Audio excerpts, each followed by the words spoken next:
Hello, everybody. How you doing? Dave Fennoy here. It's another Ask Dave Fennoy Anything on Wednesdays, of course, 6 p.m.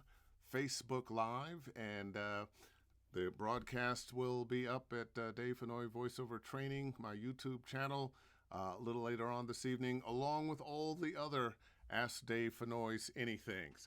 I want to get right to my guest. Saying hello there. A few people are popping in and saying hello. Please do. And please get your questions ready.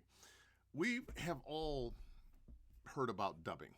I've done a little bit of dubbing. Of course, if you're doing cartoons, you're doing dubbing when you have to go in and, match your lips with some line that got flubbed or got changed. If you've watched a kung fu movie where you killed my master, that was dubbing. But dubbing has changed. Dubbing has grown, and dubbing is also one of the newer opportunities for voice actors. And I want to introduce you to my guest, who is one of the masters of dubbing. And there he is, Raul Aldana. Hi, how are you? Thanks for inviting me. I'm a big fan of your Ask Dave Fennoy Anything. Oh, well, thank you. Thank you. We got to travel to Colombia for a voiceover conference, and we actually on the plane together and had to run to catch planes. But, it was a great trip for me. I got to know you and talk a little bit about what you do, which I had never really thought about dubbing as a career, at least. Hey, not for an English-speaking guy, that's for everybody else to dub, our American and English-spoken things into other languages. But now, it's dubbing from this language to that language to this language to that language. And you are still a voice actor. Raul, tell me how you got started in dubbing and talk about some of your favorite projects that you've done. Oh, that's great. Thank you, Dave, and hello, everybody. I think that something that we need to consider about dubbing is part of the rest of the world, of the entertainment industry of the rest of the world, especially in some countries that access to subtitles or the audience that has specific limitations. It's dubbing is part of their lives. When I was a kid, I grew up in Mexico City, and all the TV was dubbed. All the live action series were dubbed. So the first time that I heard about dubbing, I couldn't believe that the series of Chips or Charlie's Angels were not in Spanish. It was for me a shock when you heard. thought those were Mexican shows with Mexican I actors. I knew that they were American, but I never knew. I thought that they spoke. Actually, I never thought about that. It was so natural that I never thought about that until I traveled for the first time to the States, and I saw Chips, and I heard the voice of Eric Estrada, and I said, "Wow, no, this is very different. What's going on?" He doesn't sound like that in real life. Exactly, and Eric was laughing when I told him this story years later, because I said, no, you don't sound like the Eric Estrada I always saw in TV. So I started as a dubbing actor. I mean, as a child actor. When I was 6 years old, I had a movie a neighbor who was a movie director. So he showed a script to my mother, and he asked her if I could be the main character of the movie, because he wrote the script inspired in my dog and inspired in me. So he wanted my dog and myself to be part of the movie, and I did it. But I don't remember anything about that. I remember a couple of days of the shooting days. One of them I remember it because I put a big tantrum during the shooting day. And after that, I started taking acting classes, and I became part of a theater company, and I started doing TV, more movies. And when I was 14 years old, back then there were not so many characters for teenagers in TV or in theater or in movies, at least in Latin America. So one of the representative guys, no, ladies from the union, the actors union in Mexico, she told me, you know, you are in this age that you are not an adult, you are not a child anymore. Maybe you should consider, in the meantime, doing dubbing. And I said, wow, yeah, let's do dubbing. What is dubbing? And, and she told me, do you remember the movies that you have done that sometimes you went to the studio to do some ADR and you were putting your own voice to your image? And yes, well, they do that in foreign series, and they do that with cartoons. And what? I got hooked completely. I went to one of the studios because one of the main actors in the film that I was shooting back then was a huge dubbing actor too. He brought me, and that was the beginning of my career in dubbing. I continued doing TV, doing theater, and doing film, but basically dubbing for me was like my everyday job and like going to the gym. What were some of the first jobs you did? In dubbing, Yes. the first series that I dubbed, and I did 3 lines in it, was an Italian uh, mini series called Los Borgia, the Borgias, um, and it was horrible. 3 lines. Those were the first ones. I was then. It was when the Smurfs, the animated series of the Smurfs, started, and I became one of the voices of the Smurfs. And actually, I started voicing several of the characters. So for me, it was great because I was fan of the Smurfs, and I became one of the voices of the new fashion series. You know. And you know, one of the things I find really interesting, and when you think about it, it just makes sense. You have all these cartoons and TV shows that may be shot in the United States with American actors speaking English, but they're played around the world, and you know, in the Spanish-speaking world. Um, you think of Mickey Mouse with your voice. Yes, The there are. people, the people in Mexico, when they think of Mickey Mouse, it's you. Yes, well, there have. My story with Mickey Mouse is very special because when I went, I was 14 years old, and I went to Disney World, and I was a fan of Mickey Mouse. And my first time in Disney World, I said, "Wow, I want to work for Disney."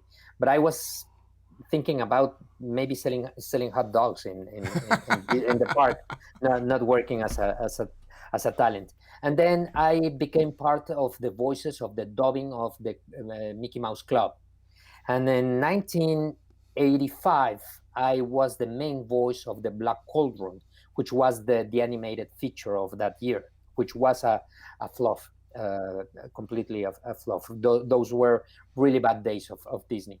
And 3 years later, the creative director who supervised my dubbing of that movie, he started looking for a voice for Mickey Mouse. And they auditioned around 50 actors, and they didn't audition me. And my great mentor, the dubbing director, who was auditioning this for these characters, he was the voice of Mickey. And at the end, he didn't have any options, and he told me, "Okay, Raul, do the audition as the same kind of voice that you used to do for one of the Smurfs, by the way." And I did it, and I got the voice of Mickey in 1988, and I was the voice of Mickey from 1988 until 1999, when I fired myself as Mickey. I can't do this anymore. I can't be a mouse. Ah. No, because the voice, the domestic voice, changed, started changing. So my Mickey was more into the 80s Mickey. Yeah. So I needed to find a little higher, a little pitch, a little higher pitch in the voice. Yeah. And the characteristic of Mickey Mouse is that you as a voice talent have to have some volume in your body to push the falsetto better than I did. My high notes used to be very good. I don't know now. Well, we But get older and our voices change. There's and there's the thing there's is, things I can't do anymore that I used to do. Notes I can't hit, singing or spoken. and It it's like happens. driving an 8-cylinder car or a 4-cylinder car. Maybe both cars will be at the same speed at 100 miles, but of course the 8-cylinder car is going to be more comfortable in the engine. You know. Oh yeah. Oh yeah. Well, let's talk about the world of dubbing now. I think a lot of us Americans have thought, well, maybe anime, maybe those spaghetti westerns where they had actors from around the world and all of them are speaking in their own language and then they would dub them in later. And of course, we know in the Spanish speaking world that so many shows and movies and cartoons were dubbed. But now it's an international business. And you have moved from being just a voice actor to being one of the businessmen, or you're working with a company that you do some of the biggest dubbing on the planet in multiple languages. Tell us about that.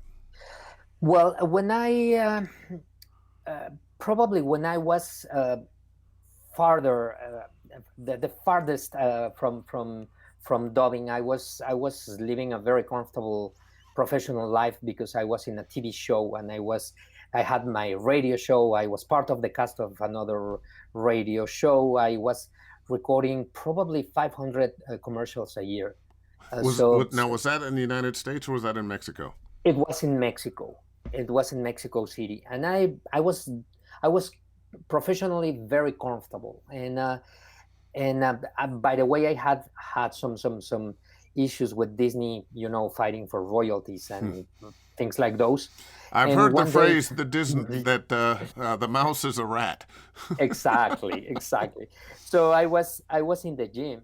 I was at the gym. I was on the treadmill, and I received a phone call, and it was somebody from Disney, and actually it was a message. So I listened to it, and instead of returning the call, I called my lawyer, and I said, "Oh, these people of Disney, again, there's something."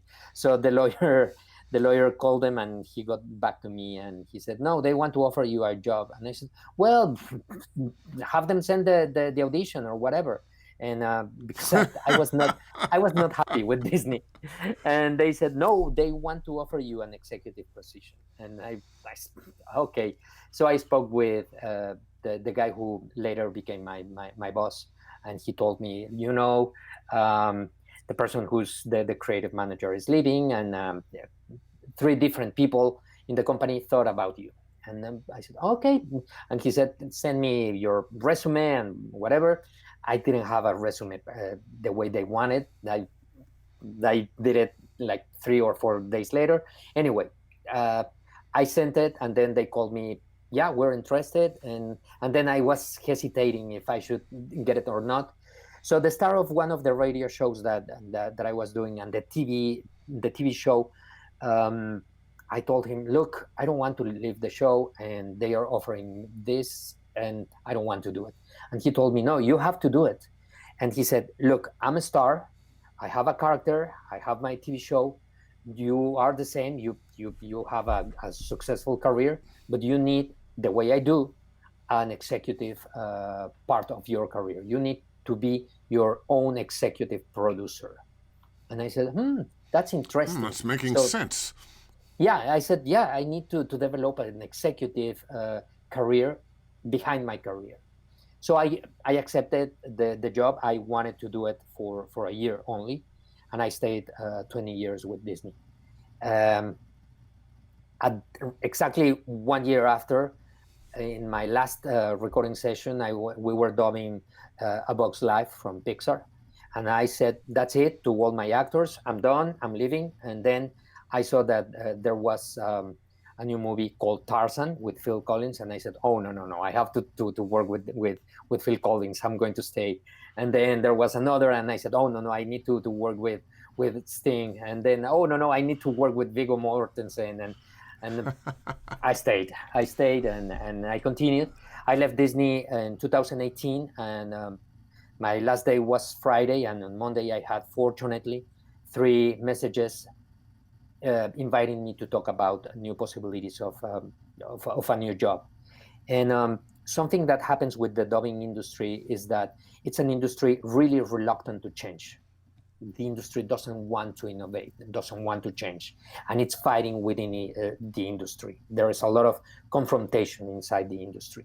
So in Disney, I found the opportunity to do things better, because the quality standards were really low back then. So my opportunity back then was to improve the quality. So Well, you know what? what, On that, how Mhm. things used to be done for dubbing and how things are being done now. What did you used to do and what has changed?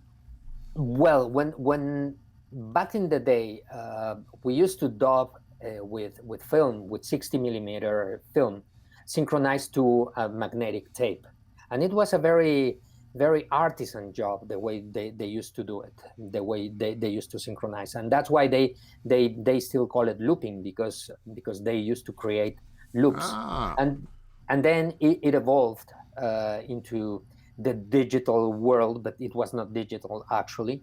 It was videotape synchronized to an external machine, which it could be 3/4 or half an inch tape, multi-track, and then they moved from 2 tracks to 4 tracks, and then for 8 tracks, but everything was analog, and everybody was recording, all the actors at the same time in one microphone. So we were squeezing in the stand in front of the microphone. By the time I got hired by Disney, we were recording digitally with high-8 tapes.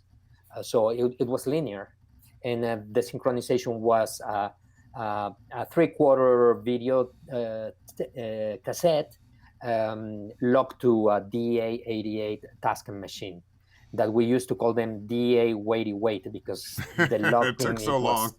it was so bad. And within 2 years, we already were working in Pro Tools, but the sessions for a 90-minute film, they were too heavy, so it was impossible to lock a Pro Tools into a machine. So then we started having the video cards, so it was possible to do it, and then we moved into Pro Tools and multi-track recording, authentic multi-track Yeah. recording. So everybody started recording separately, and that's when I saw what I could do against the image with Pro Tools. I said, "Oh, this is a moviola." And when I was a kid, when I was 14, 15 years old, I used to escape from the recording session to see the editors synchronizing the audio and the video in the moviola, and they Uh huh. used to tell me, "I'm going to add 1 frame, I'm going to cut 1 frame in order to improve the sync." To sync it. Yes, and I saw that in Pro Tools I could do that. So I love the dialogue editorial, and that's what I started doing with Disney, and that was my life for 20 years, trying to improve the way to do it. At some point, I had to work with so many actors throughout Latin America, because in Latin America we have 21 countries speaking the same language, Wow. Spanish. So sometimes when I needed to work with celebrities, I had to go to the different countries to record them, and then I moved to Miami, because I was traveling. I was living between Mexico and Buenos Aires, and so it was too much. So I moved to Miami, and from there I started supervising my recordings via video chat. But there was no sync, there was no remote recording. I was just present, supervising the recordings.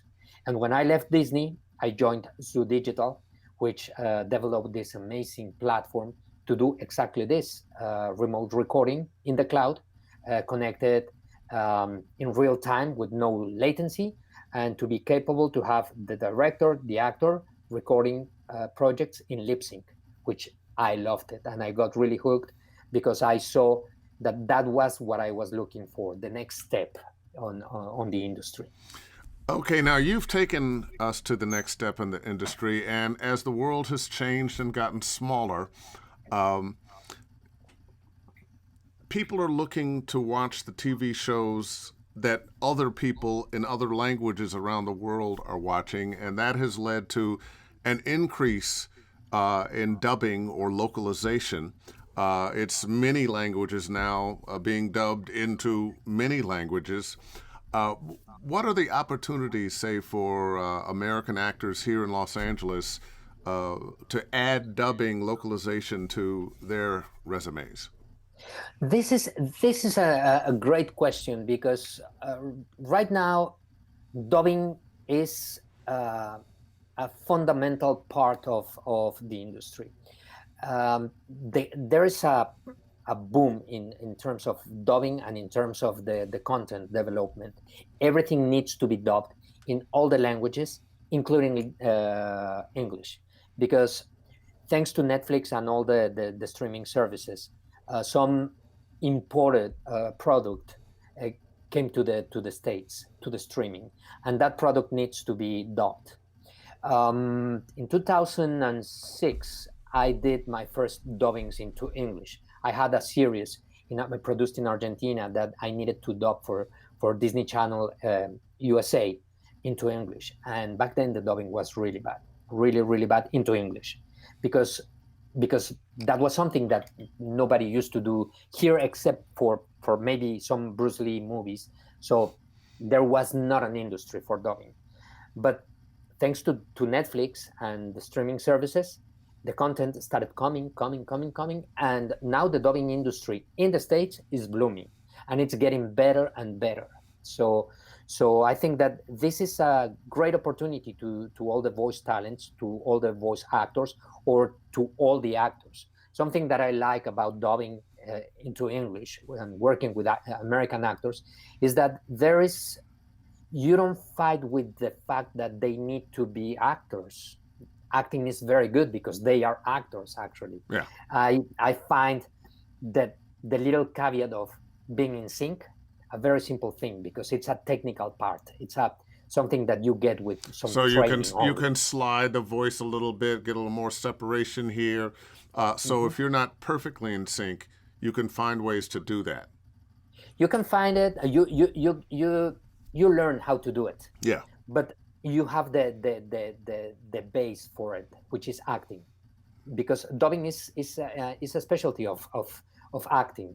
So that's something that I love about here. And it happened to me in Latin America, in Argentina, when I started doing Argentinian versions, because they used to receive the dubbing done in neutral Spanish, mostly in Mexico. When I started doing Argentinian versions, that was the same thing, that I started working with theater and film actors. So the acting was amazing. That's the same thing here, that the actors are really, really good. Now, what are the skills say these American actors have to have? I mean, now are you looking at that film? I know in anime, I've done quite a bit of anime, where you'll see your character, but more importantly, they'll play the line that you're replacing, and you have to match that in time and hopefully in lip flap. Same process? Yes, that's exactly the same process. Skills, again, it's acting. Many people ask me if I teach dubbing. I don't like to teach dubbing. I don't teach dubbing. I teach acting, because that's again the base. So I don't feel that acting is something that you can teach to somebody. You can help them as a director. And if they are actors, they will understand what the thing is. In some in the old fashioned, and many people do it. You have your three pops, pop, pop, pop, and in the fourth one you start talking. But it's a three stage circus, that three ring circus, that you need to be reading the text, you need to be looking at the lips, and you need to be listening to the domestic audio, and do it. You develop that technique with practice, basically. um, Something that I think that it's something that we need to add as part of our skills, because here in America, it's very segmented. You are an e-learning voice talent, you are a commercial voice talent, you are an audiobook voice talent. It's like separated. And in the rest of the world, you do dubbing, you do radio, you do commercials, you do everything. So I think that's something that the American actors and voice actors are incorporating into the specialties that they have. You know, that's interesting because I'm kind of that do everything. The only thing I try not to do are audiobooks now, but TV promos, commercials, video games, cartoons, all of that. And the little bit of dubbing I've done has been with cartoons that, you know, oh, we got to change a line or something like that, and you've got to go in and replace that. Let me get to some questions here, some folks are asking. Michael Sessoms, is there special equipment and software set up that is needed to do remote dubbing? Well, with Zoo Digital, which is the company that I work for, the technology is great because you don't need anything. You need maybe your interface, which is an USB interface, or you need your digital microphone, which is a USB mic. Mm-hmm. You need to have, of course, your setup at home, that the acoustic environment is appropriate to record, and you need a very good connection to internet, which we need it for other platforms, and everything is done in the browser. The browser is the controller of the platform. Everything is recorded in the cloud. So basically, you don't need to open Pro Tools. You don't need to open any other recording platform in your computer. You need the latest version of Chrome in order to be able to do it. The process. This is what I like about what I'm doing, because this is really new, and this is something that we started doing before the pandemic. So by the time that the pandemic started, we were already doing it. And when other companies approached to us, asking us to do remote recording, we were doing it already. Oh yeah, sure, no problem. Yeah. What you need, we can do it. So yeah, basically, just to continue with the question, yeah, it's basically we always provide to the actors a list of approved microphones, the specs of the processor, the minimum specs of the processor of the computer, which is something that if you have a computer that is 3 years old, you're perfect. And the speed of the internet, you need to go through very easy tests. What is the speed that you need to be? How many megabits per second? For your internet, Mm-hmm. or I don't have exactly. I have the specs here, but I have at home 200 megas, and it flies. Yeah, but you know, I think a lot of people have a lot less than that. I know I have less than that. Yes. I'm able to do a lot of different things here.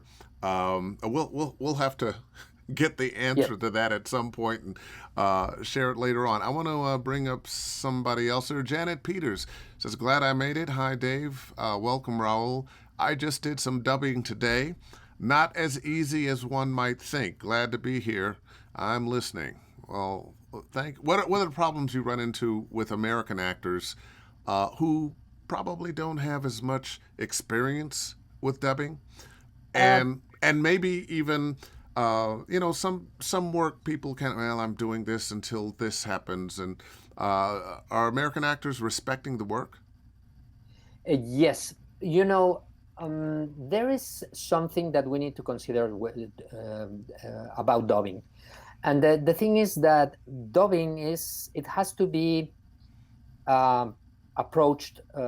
You have to be very humble when you dub something because you are modifying an original piece created by a director by a group of people. Hmm. So I don't know a single movie director that likes to see his movies dubbed.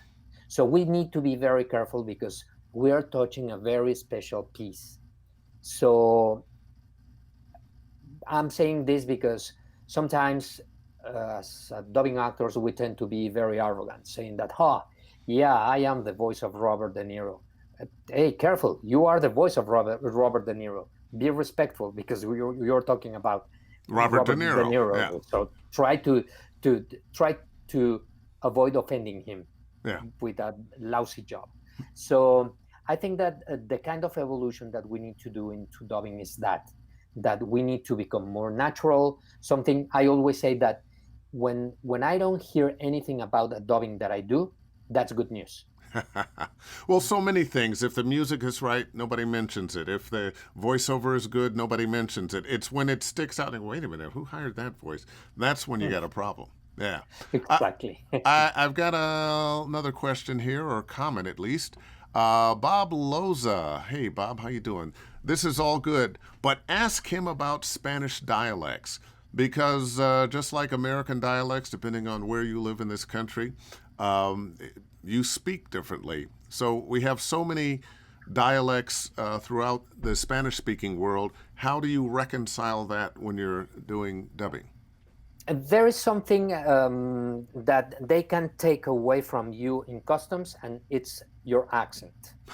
I I love accents, but in terms of Spanish, dubbing was a machinery in Europe of propaganda.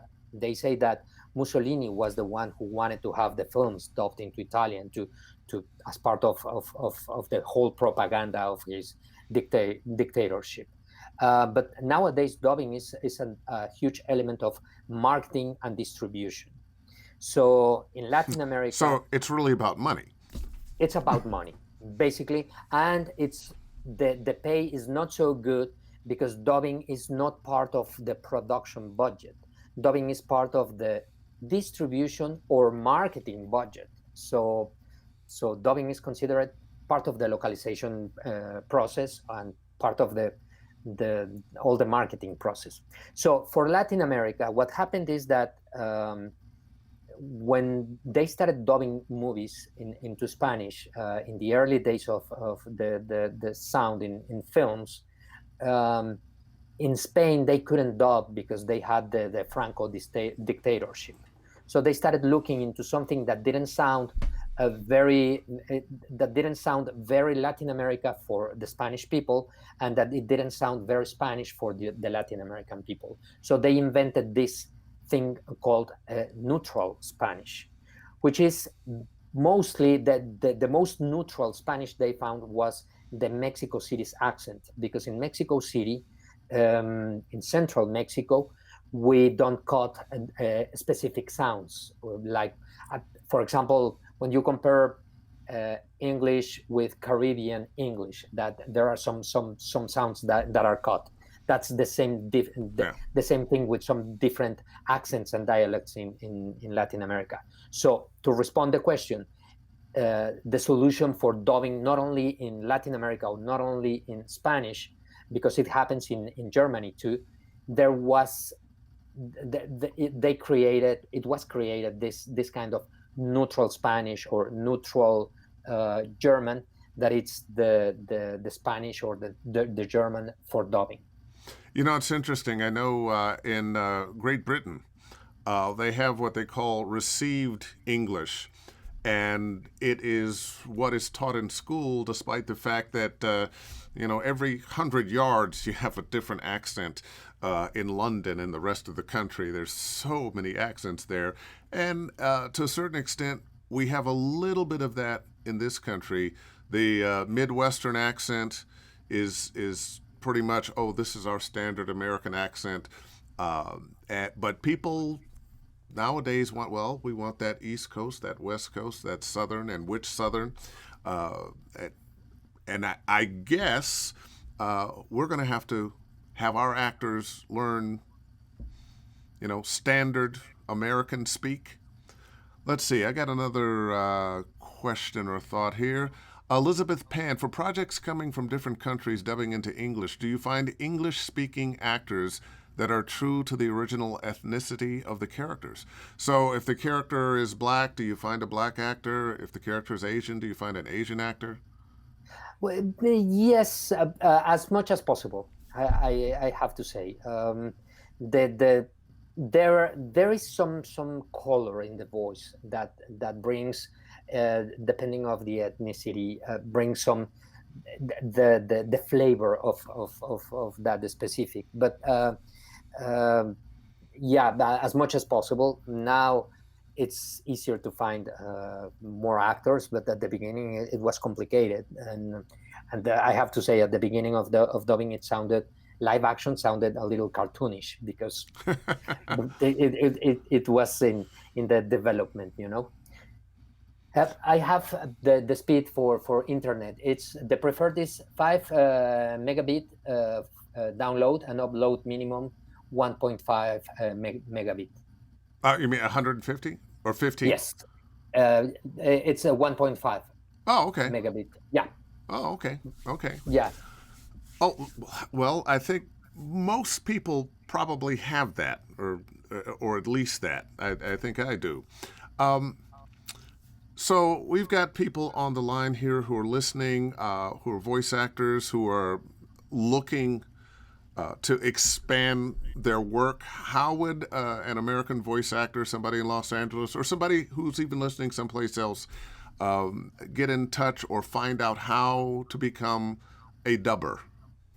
Well, with Zoo Digital and our platform that we call it Zoo Dubs, I think that it's finally the democratization of dubbing. Because in the old days, you had to go to the dubbing studios and wait and be begging to the dubbing directors to give you a chance, and they used to be really mean.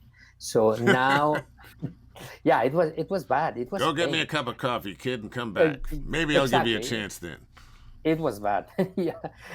Right now, it's in the case of Zoo, you have to go to zoodigital.com, and there is a section where you can run your own tests, actually, and you can self-run your own onboarding process. Once you pass the technical tests, which is recognizing your microphone and your system, then they will send you an email saying that you already passed your tests. Please complete your paperwork, which is for your payments, basically, because you need to be paid, and that's it. We add the actors to the database that we share with our directors when we're dubbing a project. But you create your own profile in the platform, where you can add your photo, your resume, and as many demos that you want to add there. Wow. So the directors can click there and can check your voice and all the experience that you have.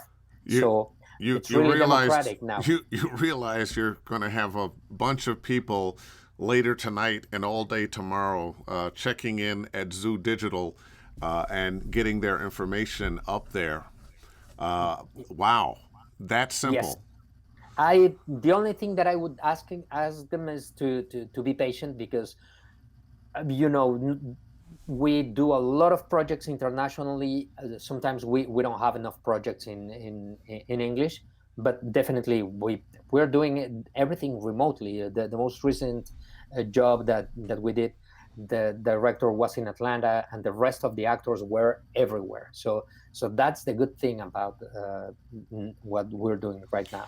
And you've been doing it for so much longer than we've been locked down. You've been preparing yourself for this, and you didn't even know it.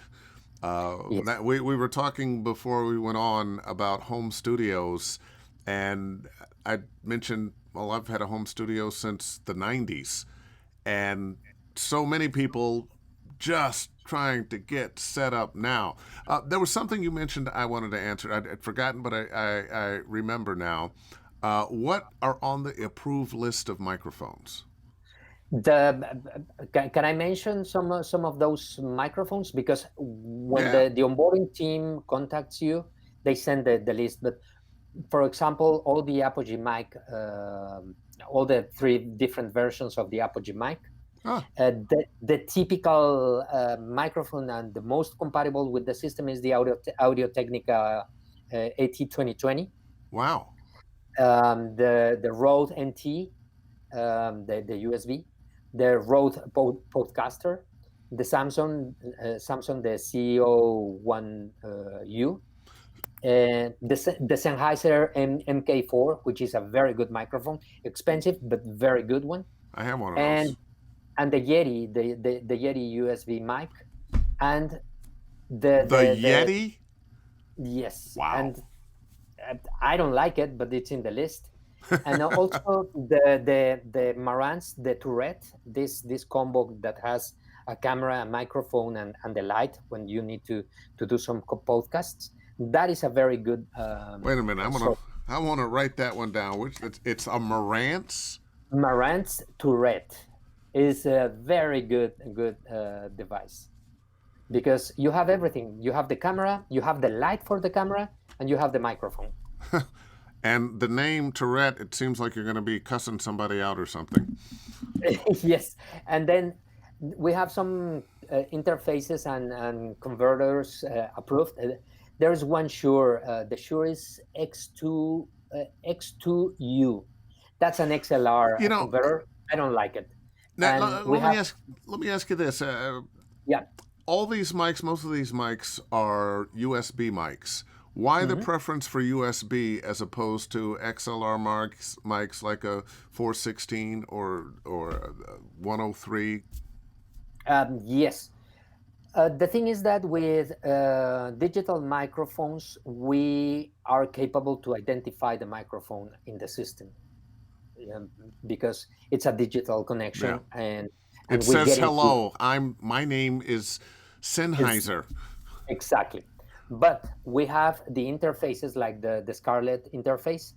It's approved, so you can have a Neumann mic connected to that. So it's You're perfect good to because go. we have a So huge it's either microphone. the mic or your interface. You're in yes. The thing is that when we recognize that you have an interface, we obviously are going to ask the question, what's your XLR microphone? Because we want to make sure that they are not using a cheap microphone Yeah. that is not appropriate for recording in the studio or Oh, at your home studio. fantastic. Hold on now.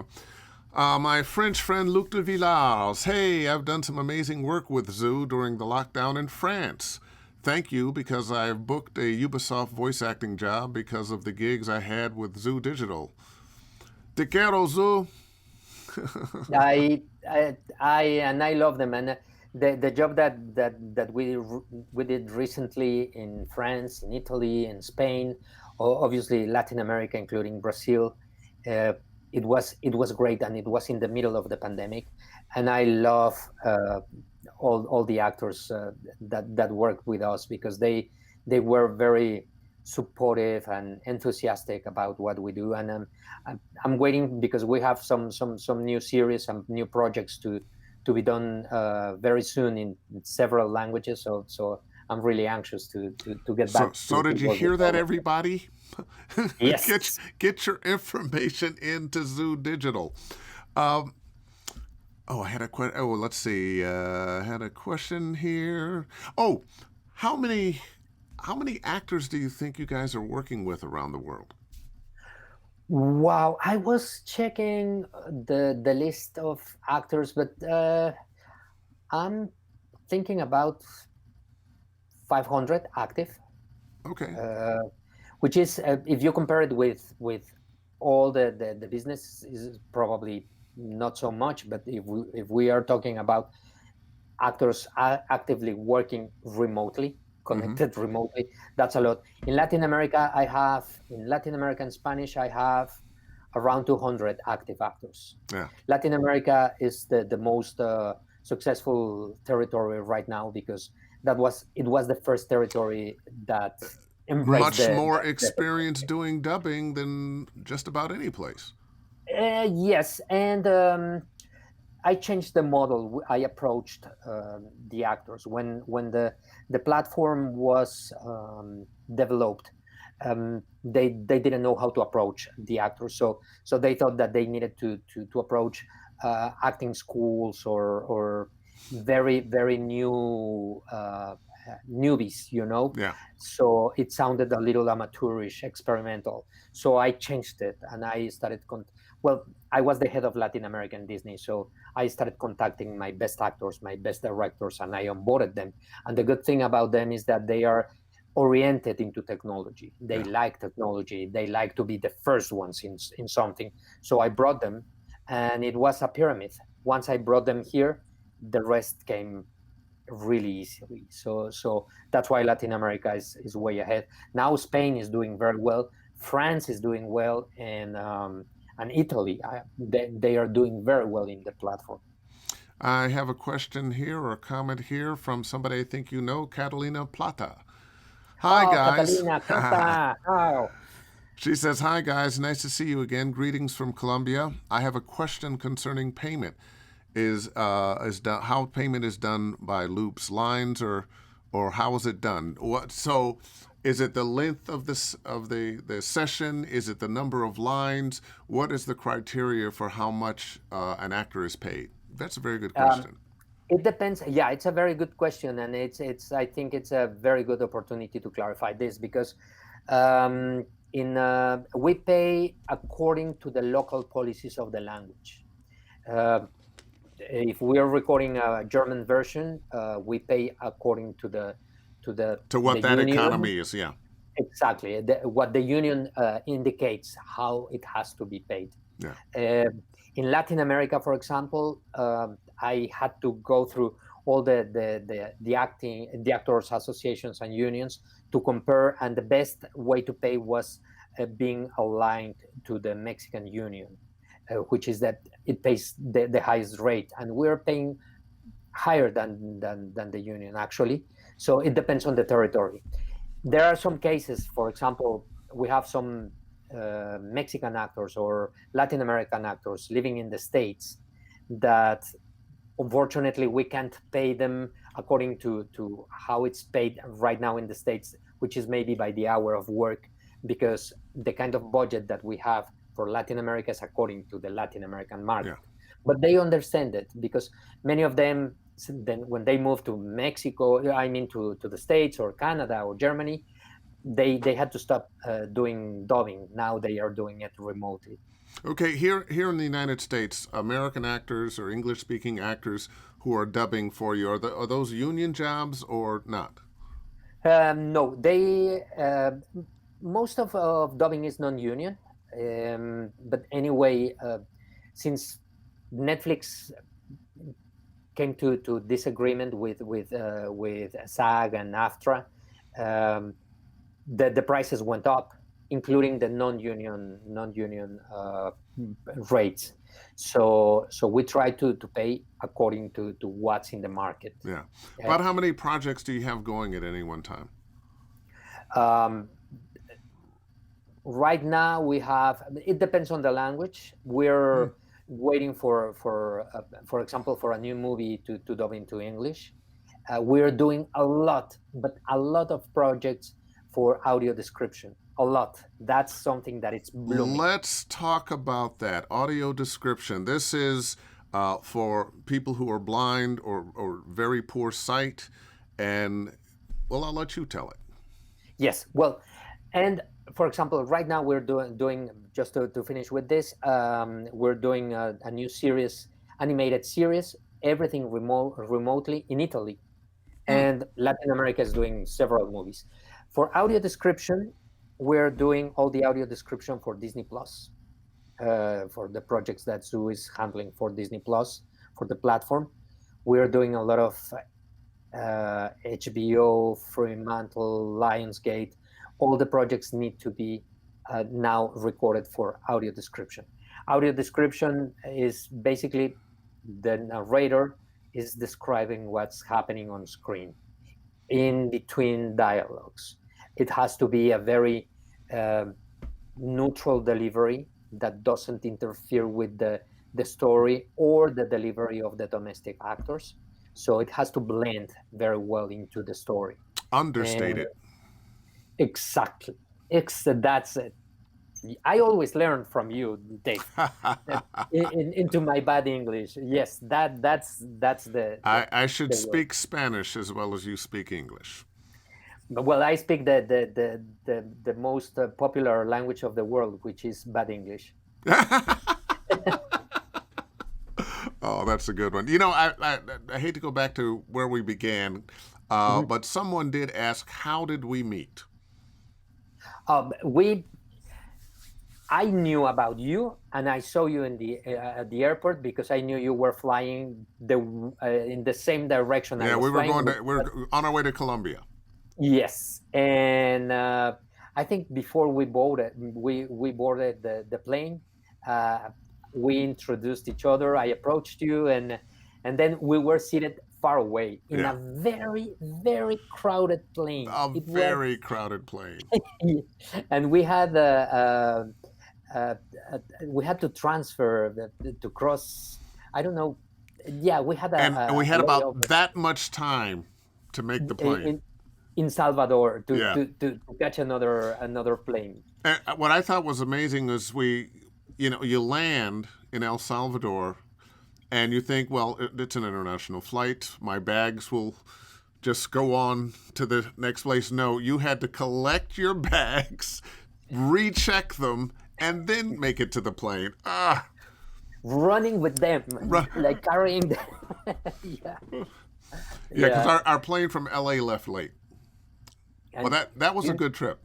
it was a good trip. It was the best voice over event I've ever been to. Yeah, it was The very well warm, done. And your yes. presentation was a little eye opening. I didn't get to see the whole thing, and of course, you were speaking in Spanish, and I had to have my little translator headphones on, so I didn't catch it all. But I knew then it was like, oh, there's a whole lot more to this dubbing thing. At the time, I was kind of thinking, well, it's we don't do that much of it in America. It's a Spanish thing, and at some point you said, no, it's pretty international now. And I'm really glad I was able to get you on. But let's go. So, what are the opportunities? If somebody is interested in doing uh, narrating underneath these movies, what did you call it? Audio description. Audio description. Is this the same process to get in touch with Zoo Digital? Yes, the same process. I would recommend to in the comments in the profile that they create in their own profile that they put that they are interested or that they are specialized in audio description, and if they can add some demo about narrating in that style, that'd be great because one of my managers who handles audio description, we are constantly looking for new options into that because it's blooming. That's something that now it's mandatory in the United States. It's mandatory in French. It's mandatory in Brazilian Portuguese. So in the meantime, we're just doing it for in English, but it's blooming everywhere. Netflix and all the streaming platforms, they require audio description. They are very specific about it. So when that happens, so you're watching your television, and if you were trying to find audio description, I know there's you can get closed caption, and that's the dialogue. But how would you find audio description? Does it pop up on as a something you can It's do? in the menu. Oh, Yes, it's okay. in the settings menu. And in the movie theaters, there is an application. So you open the application in your phone, you put your headphones, and the application recognizes the sound of the movie. The way that happens with SoundHound or Shazam, Yeah. that you can recognize a song. The application recognizes the audio of the movie and starts playing the audio here, and you can hear in your headphones all the audio description. Wow. Wow, wow, wow. I have, Yeah. let's see, a question. Ruben Raffo. Hi, Dave and Raul. One question. In And Zoo Dubs, you smiled like you know this guy. In, I know him. in Zoo Dubs, are you working more now due to the pandemic or not? And in Spanish, hasta la vista, baby. Yes, I would say that we continue working the same way we were because we were already working remotely. But as soon as the pandemic started, we were approached by different companies because they needed a solution for their needs. There were some theatricals in the middle of production. There were some ADR sessions in the middle of the production of animated movies and video games actually that they needed to complete this.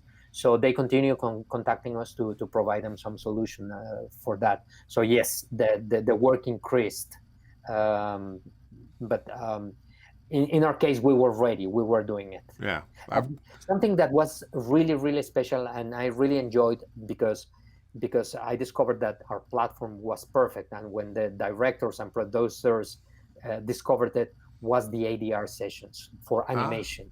When I was training the domestic director and the actors, because some very big stars of the voice business were in this, and they were discovering the platform. They were saying, "Wow, this is amazing!" So I really enjoyed that. and you've been telling me how amazing it is for some time now, and I've yet to take advantage of that. Fortunately, I've been busy, but you know what? It sounds interesting. I'd like to try it, if for no other reason than wow, it's something new. And when I get old and I Yeah, can't scream and shout in video games, maybe that's what I'll want to do. Dave Fennoy has to be a narrator of an audio description because everybody would say, "Wow, I love the narrator. I don't care about the Well, movie. I now love the narrator." then I wouldn't be doing my job. I've got another question from my French friend Luc de Villars. Dubbing is an art in Italy. They have ceremonies for best voice dubbers. Same in France, probably in Spain too. And the voice actors voice dubbing for decades. The same actors on screen are national treasures in each of these countries. Wow. Yes, they are. They are, and it's really upsetting for the audience to dub a big star without the known voice. And well, they invented dubbing. Dubbing was invented in Europe and in countries like Italy or Germany. In Italy, you don't. In Spain, you go to the movies and everything is dubbed, and it's part of the culture. And the same happens in other countries in Latin America. Maybe Mexico, Argentina, Chile. They are more used to subtitles, and they combine dubbing with subtitling depending on the preferences of the audience. But in Europe is part of the culture of going to the movies or to watch a project in TV or in streaming. Well, I tell you, when I was in Colombia, there, I was honored to have a couple of the Spanish actors there uh, who play. They're the voices of Dave Fennoy in the video games that I'm in, and they got on stage and they played my demo, not with my voice, but with them playing the roles, and it was a little. It's like wow, and it was a little humbling. I know they did it to honor me, and I really appreciate it. But it was just a little bit of yeah, this is what happens in the rest of the world, and now here too. Just amazing. Let me get a couple more in before we. Oh yeah, I know you know Sophia Cruz. Hola, Raul. So happy to see you here. And let's see. I think Catalina Plata.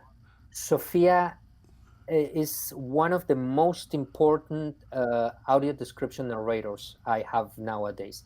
She is amazing, amazing.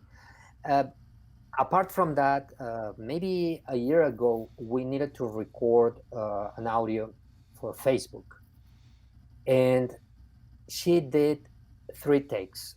But she did 3 takes because we wanted to have 3 takes. You, But you from the you did first that take, thing you do that thing they do sometimes where you knocked it out on the first tape and you look at your watch. Well, we had you for an hour. I can't let you go after 10 minutes when 8 minutes of that was saying hello. Sophia is amazing. I wanted her to do other takes because I asked her to go from Burbank. We are neighbors, and I made her go to El Segundo to record. So I needed to say, I'm sorry, but she was perfect. And every time that I hear one of her narrations, or when I ask Mary, my manager that I have for audio description, and I said, "Who's your narrator in this project?" And she said, "It's Sophia." I really feel relieved. She is amazing. Let's see, Catalina Plata again. In Sovas now, there's also a dubbing category. So in the Sovas Awards, the voice acting awards, and Michael Sessoms, we're going to wrap it up with this question: should a voice actor have a dubbing reel, a dubbing demo reel, or would a character reel or narration reel be appropriate? That's a very good question.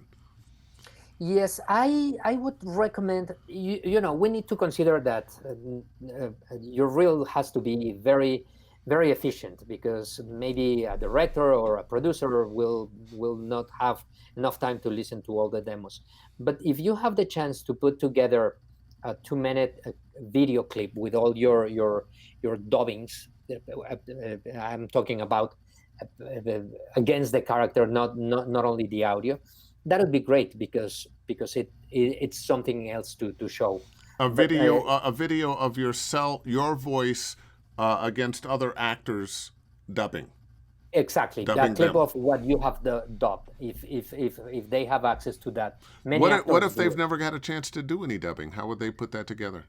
I would say pick some characters and do the characterization in your demo. Don't focus only in cartoons. Don't focus only in cartoons, because that's what many actors tend to do. Just to think about cartoons, and we need to know how they sound in a natural delivery, Because the you're most doing natural movies, you're doing delivery. television shows. Do you guys do video games? Yep, we're about to start. We have been approached by 2 companies to start with video games. Which will only make the biggest entertainment industry in the world even bigger. They are doing the crossover. They started producing the video games, and now they are producing the spin-off series based in the Yeah. video games. That's happening a lot. Well, fantastic. Listen, I promised you I'd get you out of here around 7. We're a few minutes over. Raul, I'm so happy to have you here. Is there anything you'd like to end with, to share with the audience here? You mentioned something that it's really important. The world became smaller with all the technology, but with the pandemic, it's even smaller, because we are realizing how a simple virus was able to put us against the wall. So I think that it's important for us as actors and voice talents to continue being evolving, and continue with our own education, training a lot. And the networking is very very important. But I always say you need to find a balance between information and knowledge. And many people focus only in information, to have their Instagram ready to go, and they don't focus in the knowledge that they need to have into their own profession, into their own art. So soon I will come with a new idea that I started developing a little more than a year ago. I have been working the whole year on this, and this is something that will help us to be known in all the world, in order to be connected, because it was based in a situation that I had, that I needed to find an actor who spoke Bahasa, And how do I find an actor immediately in Indonesia? So I started developing something for that. So Wow. Wow. The yes, hurdles you got to jump over. exactly, Amazing. because now we need to dub into 40 languages, the same project at the same time.